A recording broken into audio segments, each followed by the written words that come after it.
place or people who are already in work. And a lot of the research that we've been doing has been looking at how people learn in the workplace. And from a societal perspective, there's a huge change going on, sometimes in the background, separate from what's happening in education institutions.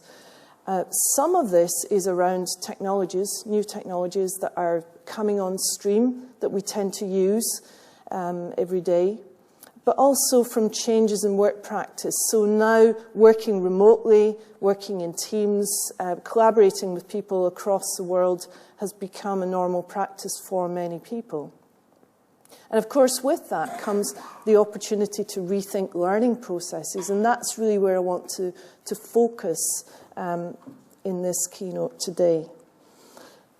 So I've been really inspired by the work of other colleagues, people like Michael Errett, Allison Fuller, who's just across the road actually, in the Institute of Education. And this typology here is how people learn at work. If you ask people, how do you learn at work? Quite often they'll talk about a training course that they did or some kind of formal education. But actually, a lot of the learning that people do at work is very sophisticated. So some of that learning can be intentional, formal learning, like learning in a classroom, for example. Some of it is intentional but non-formal, so discussions with colleagues. I need to know something, so I go to Garin because I know that he's an expert in e-learning. Some of it is unintentional, though, but we recognise that we're learning. So things like working in a team, a new team, you see that they have a new culture, a new way of working, and you reflect on it and recognise it. But a lot of learning is actually unacknowledged. We've talked with people who've worked with a new manager, for example, or in a new organisation, and they start doing things in a very different way, but they don't really acknowledge or even realise that they've learned something. So we have to bear all this in mind if we want to really radically reform and have an inclusive curriculum. Now, one of the things that we've noticed in our work is that as you go from formal learning, which is very structured and supported, to this less formal, less recognised and acknowledged learning, people really need to be autonomous learners. They need to have the confidence, the resilience, the ability to go forward with learning. So a lot of our work has used the theory of self-regulated learning. How do people regulate their own learning? There are many other theories, of course, that we could have drawn upon. But we've particularly drawn upon the work of Barry Zimmerman, who spent his life looking at how people learn in formal education, how they plan, how they perform their learning, and how they reflect on their learning. So we've been using and building on some of this work in the studies that we've been doing. One of the things that we find is that this cyclic, phased process of planning, performing, and reflecting on learning is not really how people learn outside of the classroom. It's more nuanced. We might do some planning, we might do some learning and reflecting, but it's not necessarily phased. So we found in various different studies that we've done that these are key sub-factors of self-regulated learning that really have an influence on the way that people learn in and for work. So these factors include some A is affective emotions, how we feel about how we learn, some behavioural, what we do, and some cognitive factors as well. So we have a real mix influencing the way that people learn. So things like confidence in learning, whether or not people set goals, how they go about achieving those goals, what happens when they meet a challenge. And I want to talk about these factors in a little bit more detail throughout this keynote, to think about what is it that we really need to think about if we want to make the curriculum more inclusive, and in particular, if we want to encourage people to be more autonomous in their learning. So a number of studies that we've done in various different sectors, so the health sector, energy sector, the finance sector, and education as well. We've found that how people learn in the workplace is very influenced by the amount of freedom that we have in our job. So if I give you an example, academics are a great example to use because in theory, academics have a lot of freedom and autonomy over what they do in the workplace. I think the reality might be slightly different these days.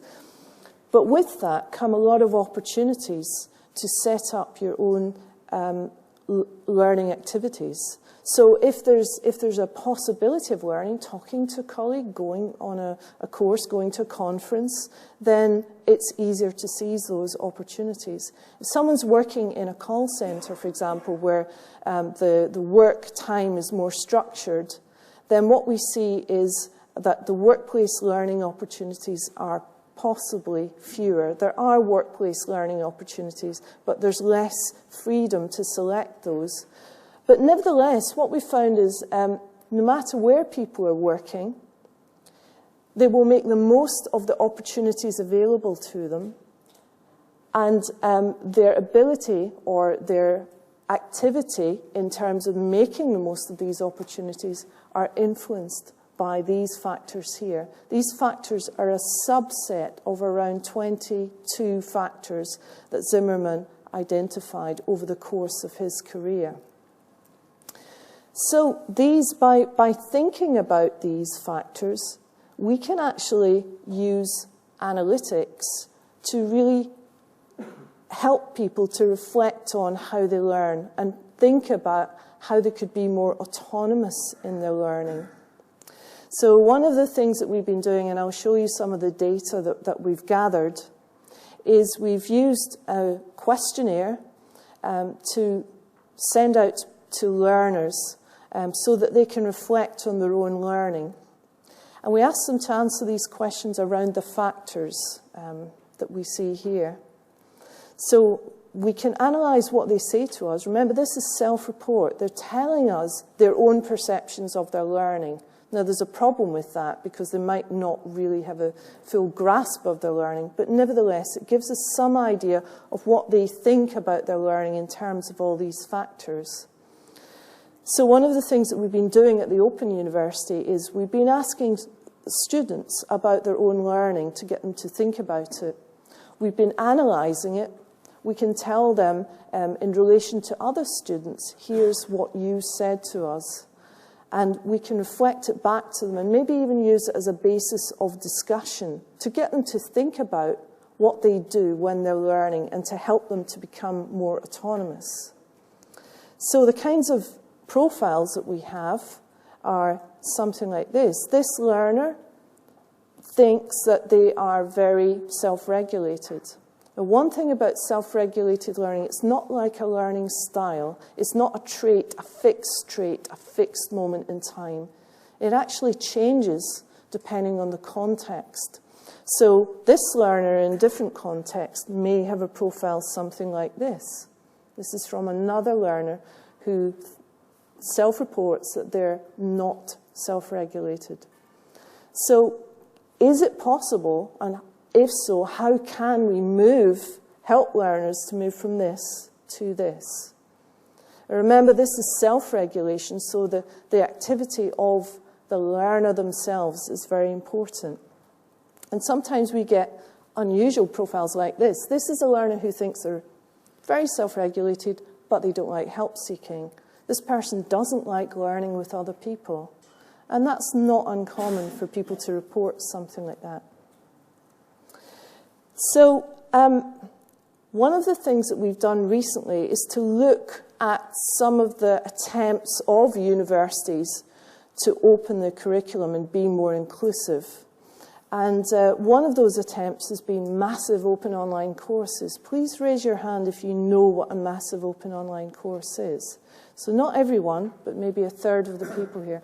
So a massive open online course is a course which has a start point and end point. It's usually inclusive to everyone. It's on the web. Often,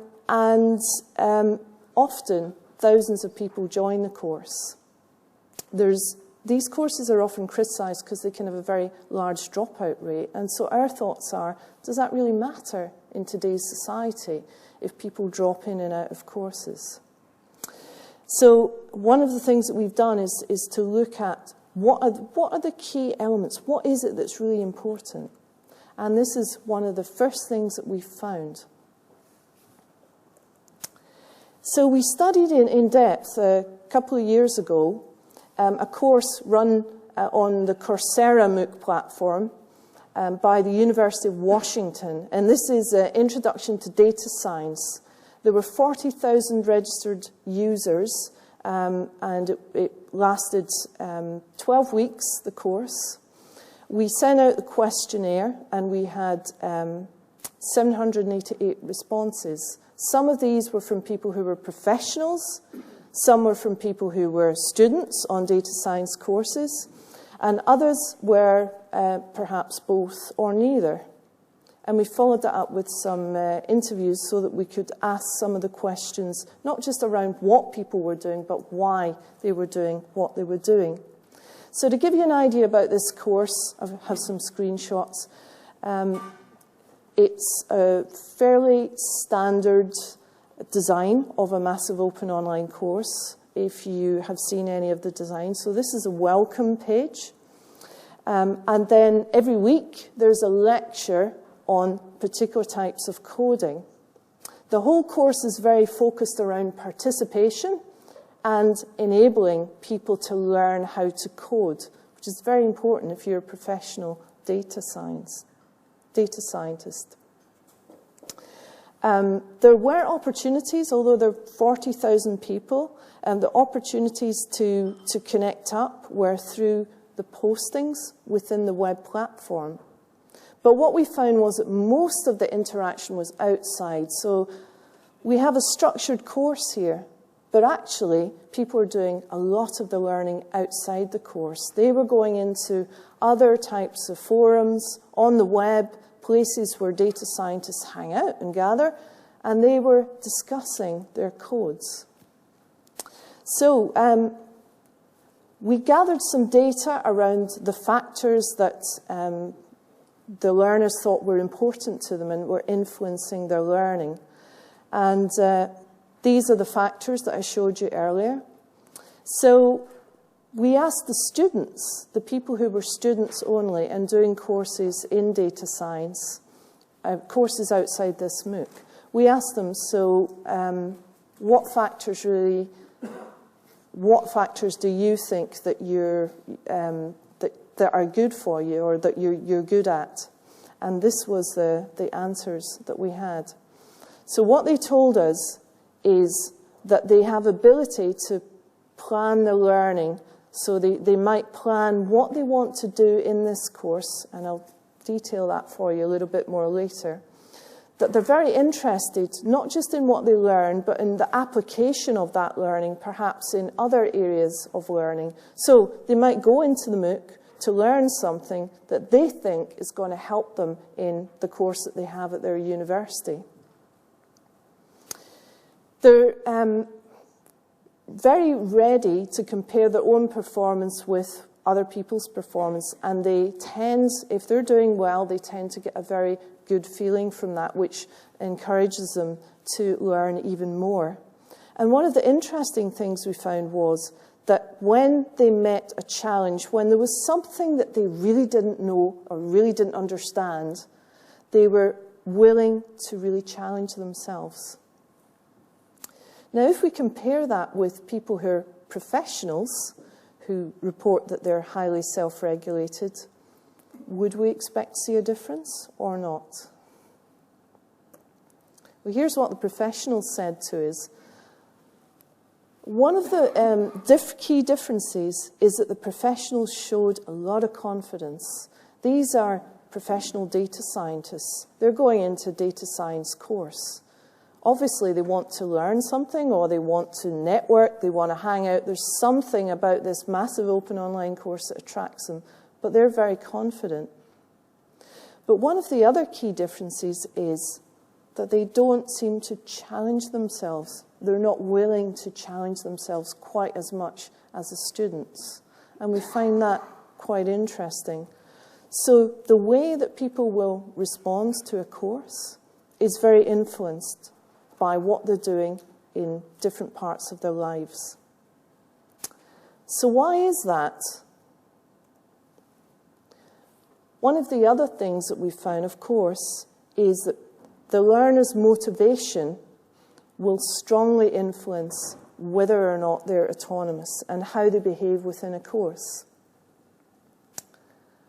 So in this course, we gathered some qualitative data through the interviews, and we looked specifically at some of these individual factors to see what the learners were actually doing. So the first thing we looked at was their interest and value. We know this is important. It's the idea that learners recognise that what they're learning now can help them in the future, particularly for these learners in their job. So what we found was that the people who told us that they were not self-regulated in this course tended to say, we want to get the course certificate. These are some of the quotes. I'll warn you, there's a lot of text coming up, but it's just to show you what people were telling us. And this is in contrast to people who told us they were highly self-regulated. These learners focused much more on the work performance. So they went into the course to see what they could learn that would help them with an aspect of their job. And you can see the quote here, getting the certificate is less important in the end. So there was a general trend here. And then we looked at some of the other factors like goal setting. How do people plan what they're going to learn? How do they then evaluate what they're learning? And how do they feel about it? So what we found was that the people who told us they were highly self-regulated for this course tended to link the goals of their learning with what they were doing at work. It gave them a reason for learning which was beyond the massive open online course. And this meant they were very strategic about what they did. They didn't follow the course structure. They were following a structure that they created themselves. And it also meant that they evaluated themselves against their own benchmarks. They weren't worried if they didn't learn everything. They were setting their own goals and they had their own purpose. So they also were very good at looking at how they learned and being quite satisfied with how they learned because they were achieving their goals that they had set. So we often heard people saying things like, I'm feeling more powerful, I feel quite confident about this. But that's in quite a stark contrast to the people who told us that in this course they were not so self-regulated. Now remember, they were trying to achieve the certificate. So they wanted to complete the course. Sometimes time management could be a problem for them, but also self-evaluation was more challenging because they weren't evaluating themselves against their own benchmarks. They were evaluating themselves against benchmarks set by the course. So sometimes they didn't even know how well they were doing. And when we looked at these different groups of learners and we looked at the people who told us they were not highly self-regulated, and we were looking at how they were learning in the course, what they told us is they tried to watch everything, they tried to do everything. And that's in stark contrast to the people who were highly self-regulated, who were basically dipping in and out the course to learn what they wanted to learn. So this tells us something about completion rates in massive open online courses. We know that people are learning even if they don't appear to finish the course. In terms of looking for help from other people, the people who told us they were not highly self-regulated used the social networks and tried to seek help from other people within the course. But this was in contrast to people who were highly self-regulated. Now remember, they were aligning what they were learning with their work. So they tended to use a wider range of people to help them. People at work, maybe their manager or a colleague or someone that they knew in another company. So we saw quite a contrast in the way that people who reported that they were low self-regulators learned and people who reported they were highly self-regulated. Now I want to contrast that with another massive open online course that we studied in detail. This is one of the first MOOCs that were run by the Harvard on the edX platform. And this was a few years ago, November 13 to April 14. There were 24,000 registered users for this course in Introduction to Clinical Trials. We used a similar methodology to try to find out how were students perceiving their learning and what were they actually doing to learn. Now this course, again, has a fairly standard MOOC design. So there were videos every week on clinical trials from the academics at Harvard.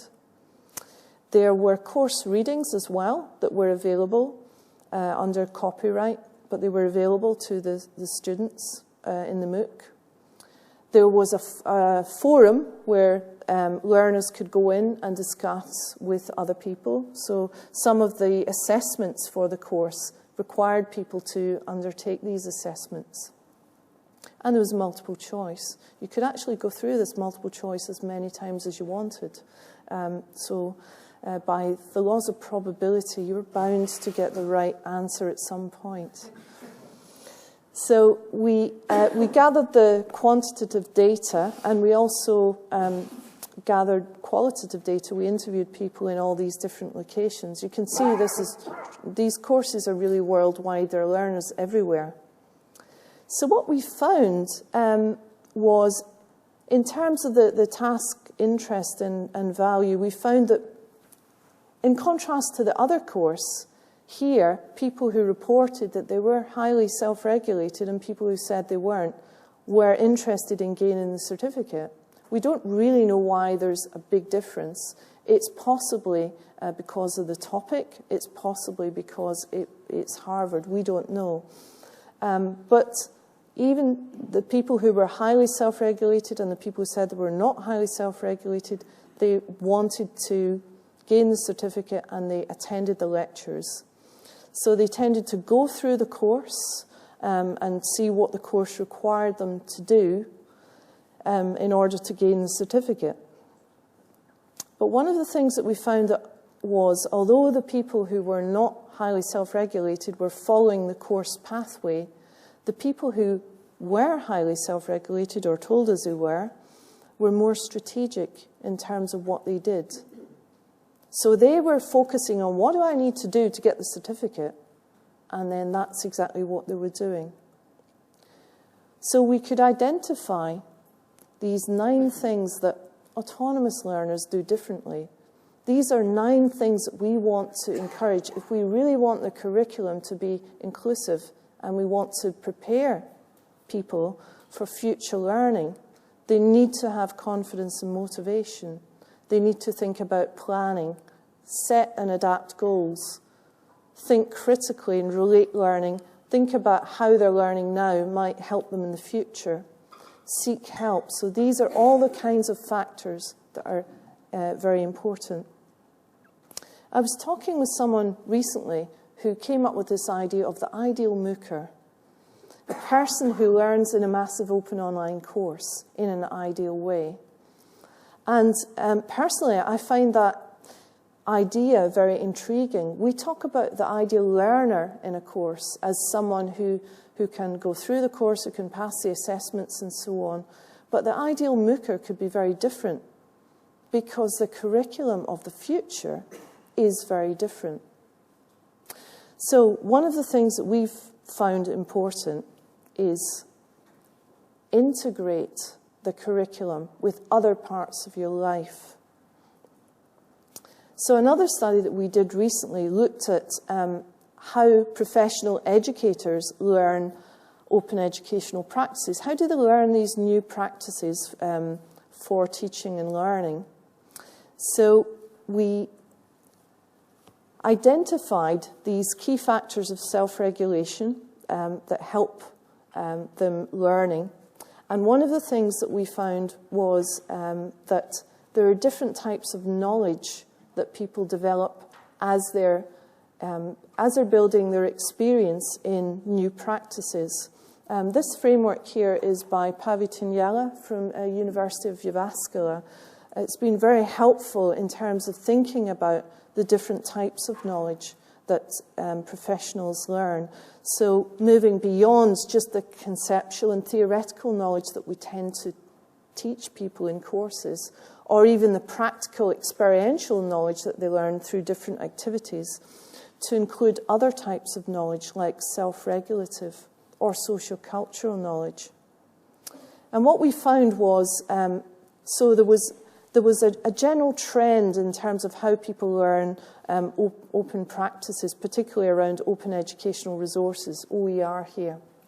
So they would start by finding out about, maybe going on courses to find out about OERs. Then they would start using the resources, perhaps within the courses. But then they would move the activity into their work, and they would use the resources for their work. And it was at that point that the social, cultural, or regulative knowledge really started to develop. So we identified 6 types of knowledge that people were learning. And generally what we found was that the knowledge types at the top they were learned perhaps through courses or reading materials and so on. But as we go further down this knowledge topology, then activity really has to be embedded and integrated within work. One of the other things that we found was it's very difficult to change people's practice without some radical change in the environment. So that is quite a constraint. And within education, we found practice persists. This is a challenge that we're facing at the Open University. Later today, we're launching our new strategy. We're looking at digital innovation within the Open University and trying to rethink, what does the Open University for today's society look like? That's quite difficult because we have set practices within the Open University. We're very proud of our content production practices because we make gold standard, high quality content. But it takes us 2 years to make that content. And in today's society, that's an unacceptably long length of time. So how can we change our practice? Well, recently, we've been looking at quality, which is quality measures is a concept that's difficult to define, and it's one that we really need to rethink if we want this innovation in the curriculum. So there are many different concepts and practices that we need to rethink and redefine. So a couple of months ago, we ran a Delphi study where we asked 27 experts from around the world about these massive open online courses that I showed you earlier, and how we measure quality in these new types of courses. Now, how we defined the experts, these were people who were either publishing in the literature about massive open online courses, or were leading platform development, or were known globally for their own massive open online courses. So this is what they said to us. Only 1 out of 27 said we should really look at content quality. So as someone from an open university, this is quite a stark message. Because what they're saying is, so content is important. We have to have good content out there for the learners. But only 1 expert out of 27 emphasized content. 2 people told us we should look at outcome measures. Now, outcome measures can be anything from completion rates to the careers that students go into after a massive open online course, to the networks that they form afterwards, the people they interact with.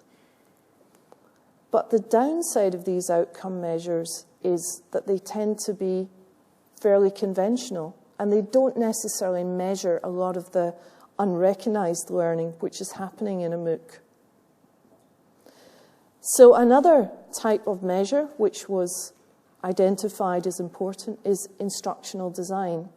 So 5 out of our 27 experts said we really need to think about designing courses which improve the learner experience. However, other people were saying, so new innovations like massive open online courses are designed to function as a network. So the only way that we can know if this is good quality is by how the network functions and how learners interact with one another. So 10 of our 27 experts said, for quality measure, we should now think about the learner experience. The learner experience is actually very difficult to measure, but it's where our focus should be. So it's relatively simple to think about learner experience in formal learning when we know where the structure is, but in more innovative and less formal types of learning, and especially where there are massive numbers of people, it can be very challenging and very difficult for us to think about how do we know what the learner experience is. So this is part of the future challenge for us. There are lots of packages that are analysing every click that someone makes when they learn online through learning analytics. But a lot of these learning analytics packages are actually very immature because they're looking at the behavioural aspects of learning, where people are going to, how much time they spend on a page, and so on. At the Open University, we have OU Analyse, which analyses whether or not students are likely to pass their next tutor-marked assessment. And we have a lot of ethical considerations around, should we tell the student that the system has just predicted they will not pass their next tutor-marked assessment or not?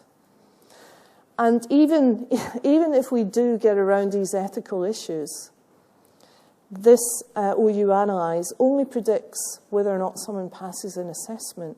It doesn't actually predict whether or not someone has learned, which is quite different. So here we have big challenges in terms of how we think about the future and how we think about quality. And we need to think about, do we focus on measuring learning before learning? This framework comes from Biggs, and it was used by Graham Gibbs to think about how we measure quality in learning. So do we measure quality in terms of pressage, the bit before learning, so the instructional design or media quality, or in terms of the outcomes and the product, or in terms of the process? And do we need quite complex algorithms that focus around the learner and what their purpose, what their goal, what their motivation is, how they're actually learning, and then identify what the measures might be? So this framework here was developed at a recent meeting that we had of the MOOC experts in KL in Malaysia, where we were thinking about, so how do we look at the future curriculum, especially in terms of open online courses? And if we're measuring those from different perspectives, then what is it that we need to measure? And in this case, if we think about the learner, we need to know their purpose for taking a course, their goal, their motivation. Is it about the qualification? Is it about particular concepts? And then we have to think about the means and measures we use. So I just want to try to bring all this together and to summarize. I don't mean this to be a lesson in alliteration. But some of the key messages from our work recently has been that context counts. So think about where learners are. Are they working while they're learning? Are they learning on its own? Or, what are the other contexts within which they're operating? All that bears on what they do. The motivation matters. So what is it the students want to do? Don't think about it in terms of what institutions or what governments or what sectors want learners to do. And then try to integrate how students learn with other parts of their lives to change practice and to think about how we measure learning. We've been publishing these various studies, so all these papers are available, and I look forward to talking this with you. And the last thing is, please don't forget to tweet.